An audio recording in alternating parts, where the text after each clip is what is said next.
So this is the second part of Chapter 1's audio files.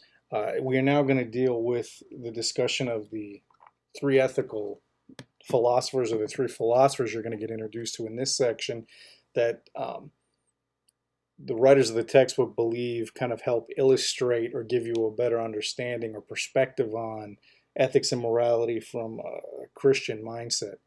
What's unique about these three philosophers is that only one of them is Christian, is Catholic per se. The other two, Aristotle's an ancient Greek, so he would have been a pagan, so to speak, believed in a pagan religion. Immanuel Kant is the only Christian philosopher that we get introduced to in this part of the chapter. And then we talk about Emmanuel Levinas, who is Jewish, so shares some commonalities with the history of Christianity, but is not Christian himself. So really, these three philosophers attempt to try to provide a framework for understanding ethics and morality. And we'll deal with them kind of in chronological order, in the sense that we'll talk about Aristotle first because he's an ancient philosopher. Then we talk about Immanuel Kant, who was a philosopher during the Industrial Revolution, the Age of Enlightenment, at that point in time in history. And then we look at Emmanuel Levinas, who was a relative contemporary, lived into the 20th century, and his philosophies and theories are a little bit more relative in time, so to speak. So really, when we look at Aristotle, we're talking about what we call teleological ethics, which really is a term that refers to the fact that you're looking for pieces of the good, and those pieces of the good, when you put them all together, give us an overarching sense of the good. So ethically, when you have a target to aim for, taking those actions in achieving that goal or hitting that target brings us to some element of the good. And when we take all of those targets that we're aiming for, those goals we're trying to reach, those things ultimately lead to some overarching understanding of the good. And don't worry about what the good is. We're going to leave it as kind of a metaphorical, bigger picture thing we'll deal with in later chapters. But Aristotle believes that you have a target you aim for, and when you aim for that target, you're in the pursuit of some kind of happiness. So there's some kind of good you're pursuing. So you're listening to these audio files, you're doing your homework, you're trying to do well in the assignments. That's a form of the good you're aiming for. You're aiming for a good grade here. You have a part-time job. You work hard at that job. You either face, looking for promotions, looking for raises. That's a form of the good. There's a target you're aiming for. You're not feeling well, you go to the doctor, you then deal with meds or therapies of different types. There's a target, there's a good you're aiming for, and there's an outcome there. All right. It's really, for him, it rests in this idea that human beings have the ability to excel, to be excellent, if they embrace moderation. They embrace this doctrine of the mean, which, for those of you coming out of grade 11 religion, you'd recognize that as a very Buddhist philosophy, this idea of the middle path. You don't want to stray too far to the right or the left. Now, Aristotle doesn't look at it in terms of sadness and happiness. He looks at it as this doctrine of the mean being overindulgence versus no indulgence whatsoever.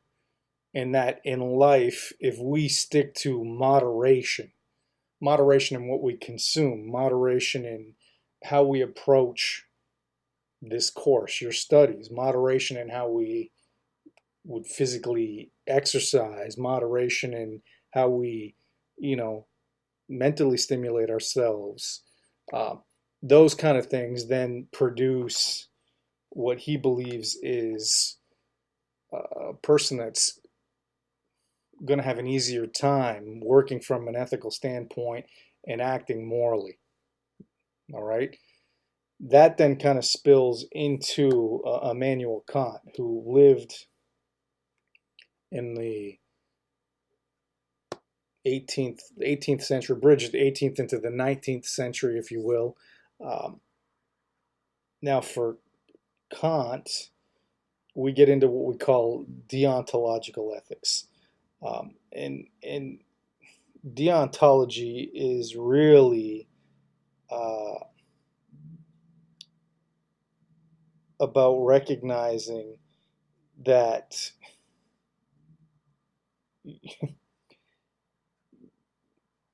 there's three principles that you're going to live with or deal with when it comes to attaining this good. Um, there's God, freedom, and immortality. Um, and we can't do this on our own. So this is the very Christian part of this ethics and morality discussion in this sense of the chapter, in the sense that there's too many things beyond our control, so therefore we need God to help us achieve this supreme good. The only way God can help us is if we're free to embrace that, free to be able to choose to work towards what we ought to do. Um, and then this supreme good is something that can't be done in a single lifetime. So this idea of immortality is that we go beyond this physical plane of existence and we still continue to strive to achieve this supreme good. All of that's wrapped around what I called deontology earlier. And deontology really is this idea of duty and obligation, that your ethics and morality really set up duties and obligations for you to ensure that you do the right thing because you ought to do the right thing. And it's because you understand your obligations and your duties. And that forms the backbone of your ethics. And what what he rests this on are two pillars, which is theoretical reason and practical reason.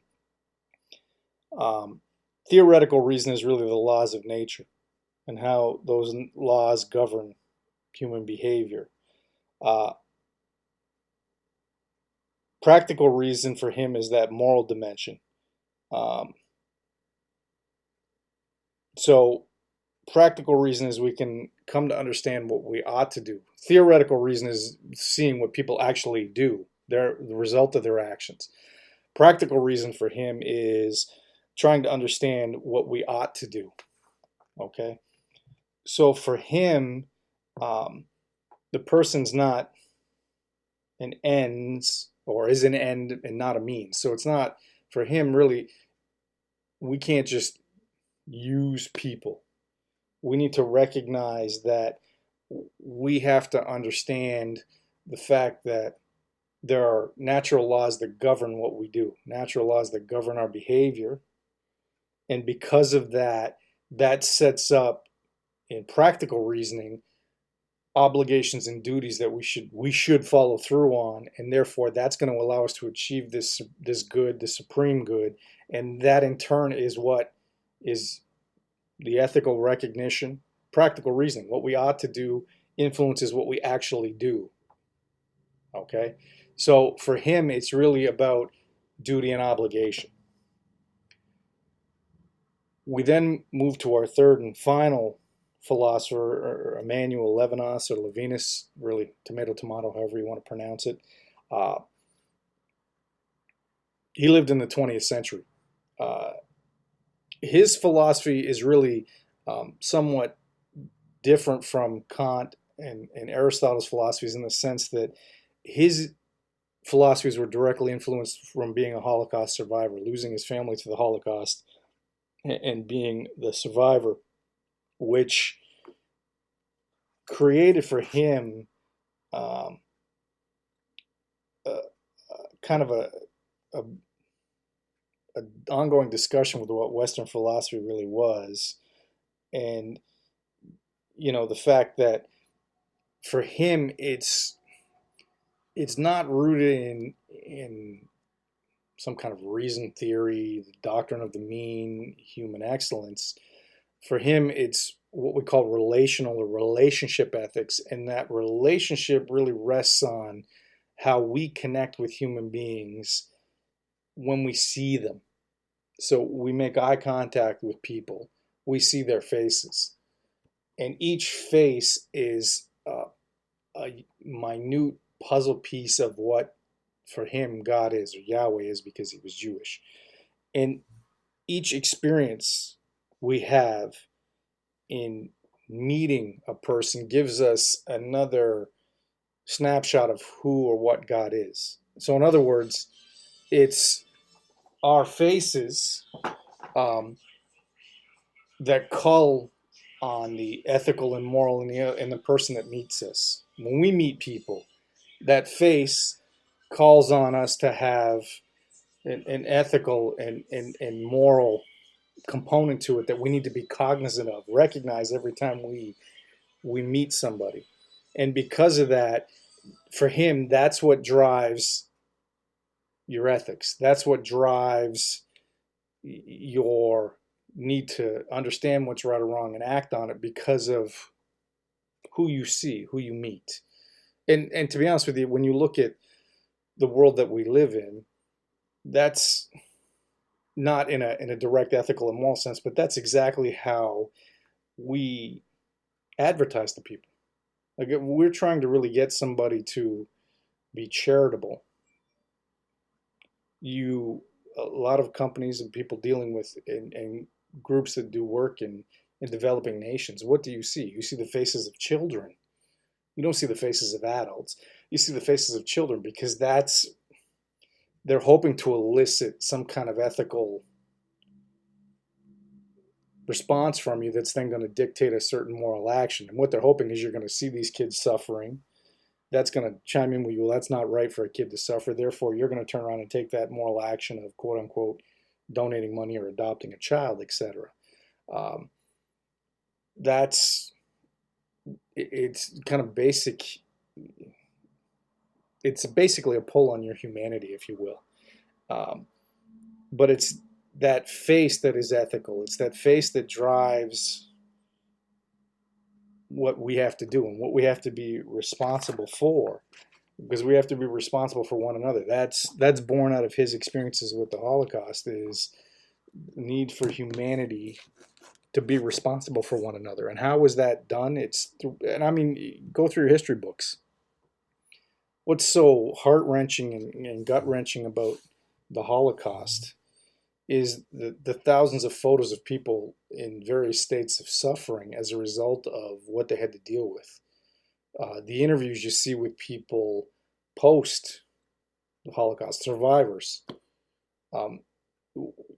It's not just dry recitation of facts. It's personal stories, and those personal stories are told by people who you can see the depth of suffering, anguish, and pain, and things that they've had to go through on their faces. And that's really kind of at the root of Levinas's understanding of ethics and morality, is the fact that we see those faces every day. Not just faces that are suffering, but we see faces every day. And I think what he's trying to drive home to people is that we overlook that. You meet people, you see them, but do you really see them? Do you get a chance to look them in the eye? And I'm not talking that this has to be some deep, lifelong friendship when you meet people, but the fact is, do you really see people when you meet them? Even if it's somebody you're only going to meet once in passing at a social event or whatever, but do you see them? That, for Levinas, is what really drives that understanding of ethics and morality. It's what should drive how we deal with the individuals we come across every day, is that we see a person, we see a piece of God, and that then calls us to kind of take into account what drives that interaction, our understanding of right and wrong, and how we're going to act towards that individual in a given situation. Okay, so that ends the material for Chapter 1. The next set of audio files will then focus on Chapter 2. Like I said, going forward, it'll be the same thing. If you have any questions or concerns about what you've heard here, you're not sure about something, you can't find clarification in the textbook online, by all means, email me, and hopefully we can discuss it and clear it up.